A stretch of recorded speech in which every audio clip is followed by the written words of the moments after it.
All right, Izzy, let's check out some of your run here, making some GS turns. So watch it in regular motion, then slow it down.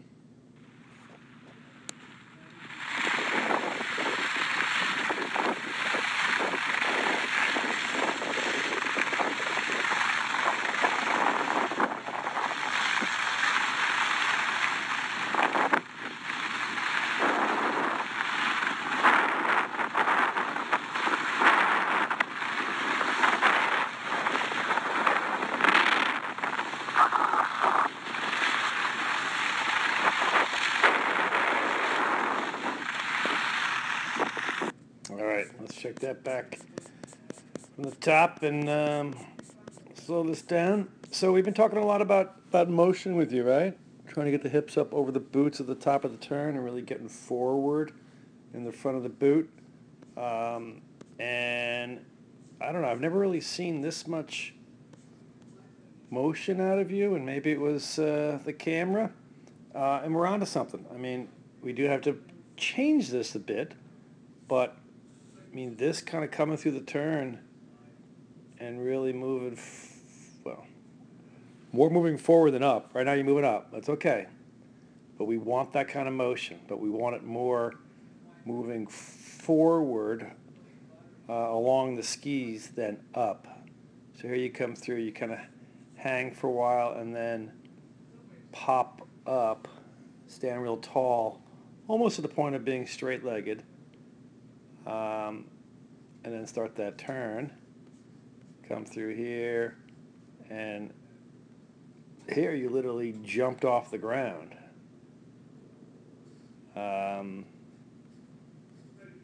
But again, like I said, there's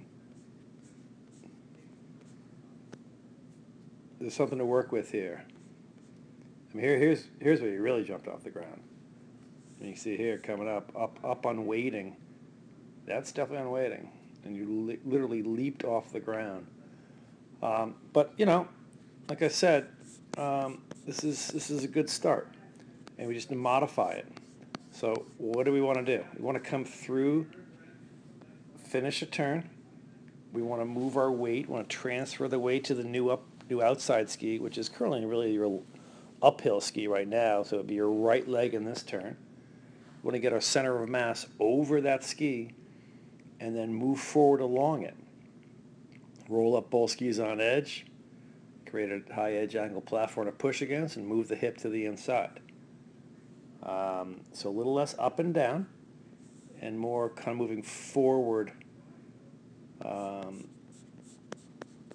along the ski, along the new outside ski in the transition. Secondly, we'll maybe see it better down below, but you know, even when we move forward along it, sometimes you tend to still have not good ankle flexion on the inside ski or leg, and you know that really tends to put you in the back seat. Even though here you moved forward, you had hips over the boots at the top of the turn, because it's hard to see, but because that inside foot ends up to be fairly in front of the outside and flat, you can see your outside tip here is rolled up. This one inside's pretty flat, and it gets ahead of you. That immediately will put you, don't need that, into the back seat. So even by going here, you got your hips up over the boots. Well, this is a tough turn because of in the air. But here, hips up over the boots. It's tough to tell, but inside foot tends to be too far in front. This is kind of what we want. As far as motion, you came through here, you moved forward, you didn't really stand up completely tall, rolled them up,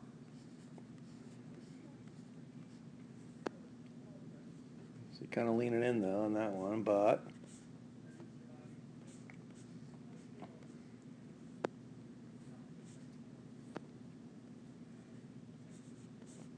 See if this is a better example. You know, on a side note, we do tend to lean in a little bit here. This belly of the turn right there, inside hand much lower than the outside. Really got to level out. You know, it's okay at the top of the turn to initially have some inclination, but, you know, we better level out as the turn progresses. So here in the middle of a turn, you know, inside hand is, again, lower than the outside, so we're kind of leaning in. Inside foot is, you know, ahead, almost a boot length. We got to pull that back, because right here we have, you know, really no ankle flexion of the inside foot, and it's really hard to be, you know, in really the front of the skis of both skis, you know, with the inside foot like that. Yes, you have ankle flexion over here, and maybe that's what you're feeling because you feel like you're forward. But if you push the inside foot back, you're in the back seat. Hands also would help to be more forward because we're really on the tails there. But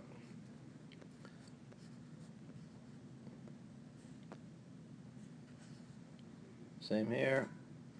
A little bit of a lean, but you can see there's your, you know, kind of your skis in a fall line, so you're halfway through your turn, and you can see really not a lot of ankle flexion, and your hands back. So let's try three things.